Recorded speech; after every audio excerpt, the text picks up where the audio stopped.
Hey, I'm Brian Van. I'm Max Van. You know what? Today we're going to do something a little bit different. I saw something, I think you did too. I think you might have commented. I don't know, I know I did. On the Book of Face from one of our competitors. This competitor does a great job. Yeah. They have a whole media team. They write some nice articles, shoot some great videos. Their videos, they're probably the production quality. Sorry, Tom. Probably. They have more. They have more resources. Probably better. Yeah. But this particular one, I felt we needed to chime in on just a little bit. The article, the title of the article was "Dear MotoAmerica, You Don't Need to Race in Dangerous Rain Conditions."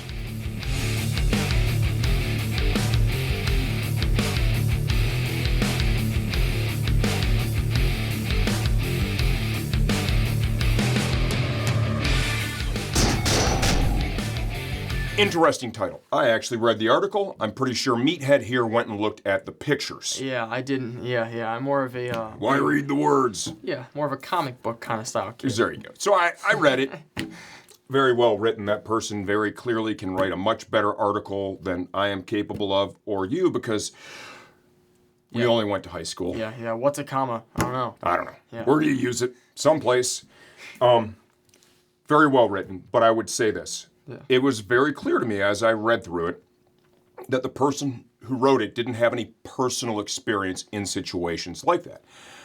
Contrary to what we have. You know, we've been racing. You've been racing now for 6 years. Yep.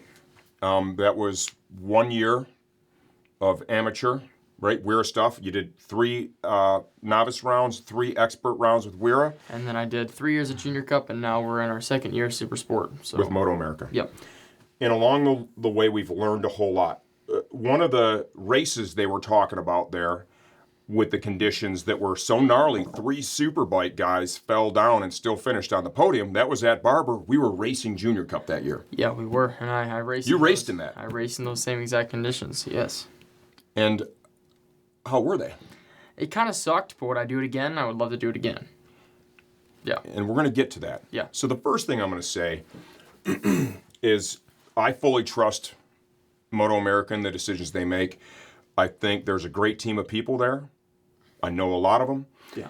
I think they always have everybody's best interest at heart. Certainly rider safety is paramount for them. I believe that.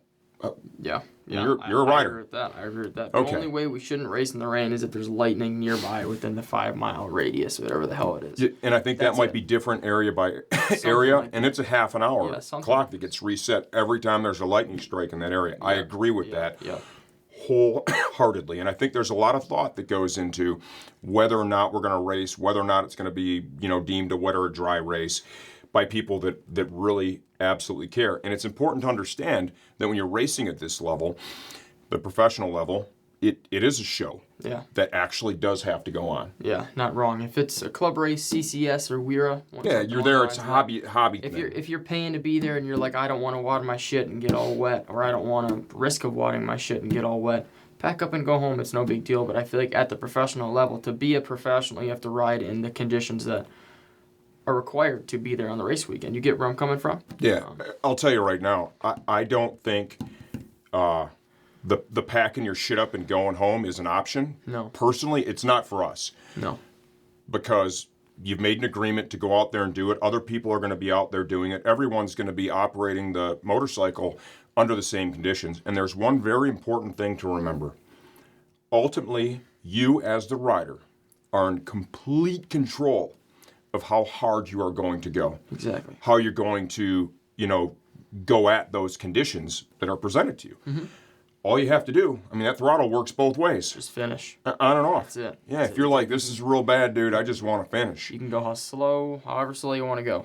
How fast you want to go, how much you want to push, it's all up to you. 100%. That's it. In riding in the rain, it's an art form. Yeah. That takes time to learn. For people to do it well, such as Matt Skoltz, I know Cam Peterson's good, and especially Josh Hayes. PJ's good, dude. PJ's real good. PJ's good at letting the rear spin. That's where PJ shines, and man, it's impressive.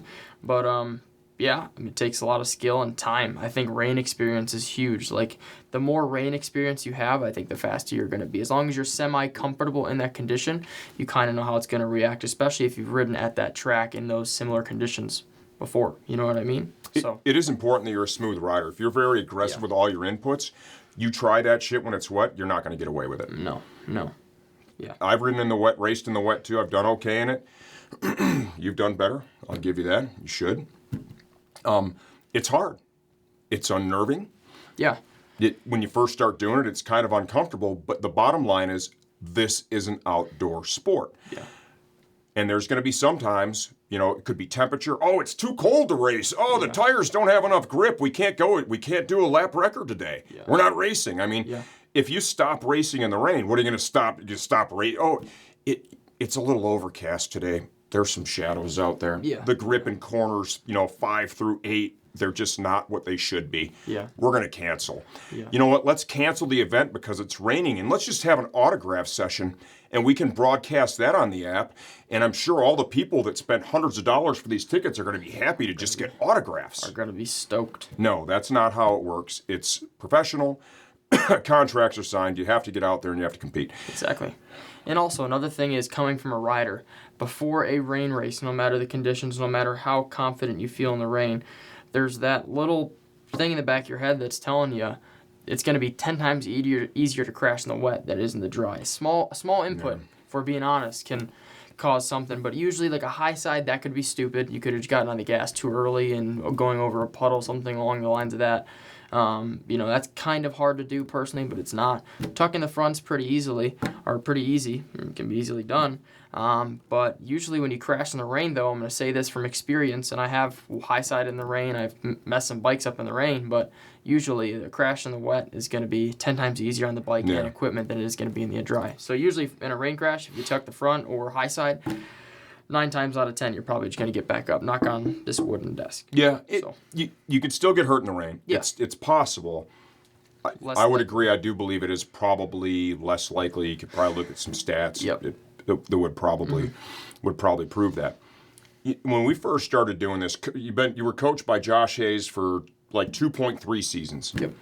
And I can remember previous to that, because Josh is a huge advocate for, you never skip a session. Yeah. Even if you don't think you're going to see those weather conditions in one of the races. And this is why I think previously we actually maybe did sit something out, and he called us out. Rightfully so. We've learned that now. Josh is not always right, but he was very right about this. Josh is like, even if you don't think you're going to see that the rest of this weekend, he goes, you're racing professionally. You're going to see that sooner or later, somewhere down the road. And every lap you can get in that is going to help you move forward in your career as a racer. Yeah, exactly. And help you do better. And when you finish racing in the rain, even though you're nervous and you're scared to do it, you accomplish something when you cross that checkered flag or whatever the hell it is, and you finish your session. No, it's exactly that. Yeah, whatever. Same thing. Whatever this guy's saying. When you're all said and done, you're proud that you did it. All that fear that you had with going out, you overcame that fear. I'm sure it's like skydiving. When you land, you're like, hell yeah. Proud of yourself. Yeah, 100%. That's scary. And it's good to put yourself in situations that you're not comfortable in. Yeah. If you can find success in an uncomfortable environment, you move forward as not just a racer, as a human being. Because I can tell you, as somebody who's old, you're going to find yourself in all kinds of uncomfortable situations throughout your life.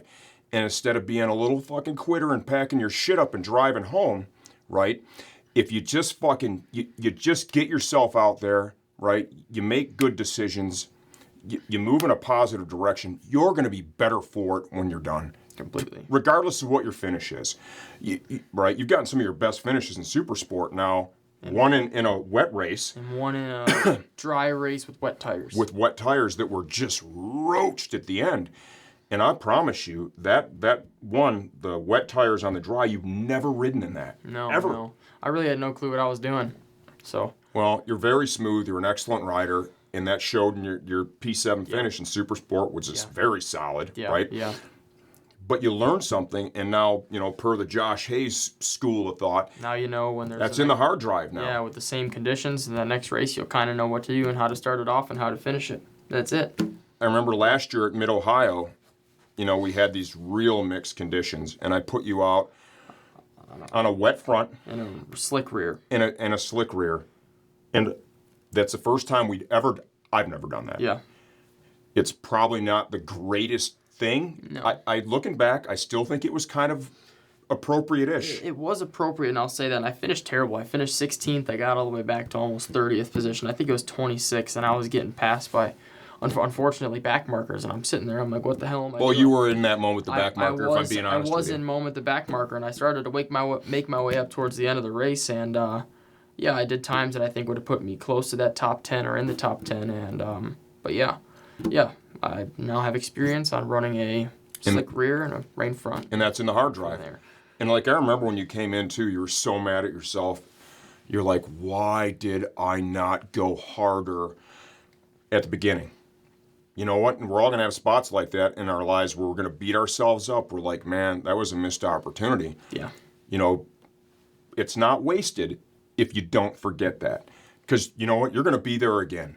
And what's going to end up happening in that instance, like say we have conditions like that this year, you're going to be the guy to call what's happening. Tire situation. I want 2 dry tires. Hey, you know what? I want to go for a wet front and a slick rear. When I'm driving out, I'm going to try and avoid any of the wet. I think this is going to be the setup that can possibly help me leapfrog, a little further forward. And if you wouldn't have done that, you never know. You would never know. Yeah. So, I mean, that's where we're at. And that's why, if you don't want to race in wet conditions, I guess you don't have to. But at the professional level, I think it's right that you should. If MotoGP's got to do it, I think MotoAmerica, if you're not injured and you're fine from the day before, you should show up, grit up, and see how you do. Yeah, and some of the other riders might disagree with us, and that's fair. Yeah. I mean, everyone's going to have a different opinion, but when you compete in this series and participate in this series, there has to be, we're working together with these people, right? They're not the enemy. I'm talking about MotoAmerica now. There has to be an element of trust. Yeah. Right? Are they always going to get it 100% right? Yeah. No, they're not. And I'm sure Wayne Rainey, who is one of the owners of MotoAmerica, back in the day had to ride a crazy-ass 500cc two-stroke. In the rain. In the rain with no traction control, no wheelie control, no airbag, probably no back protector, who knows. So that guy's not sending you out there. If he wouldn't have ridden in it himself. Exactly. So this whole concept of you don't need to race in dangerous rain conditions. Trust the people around you. Yeah, you got to trust the people around you. The show must go on.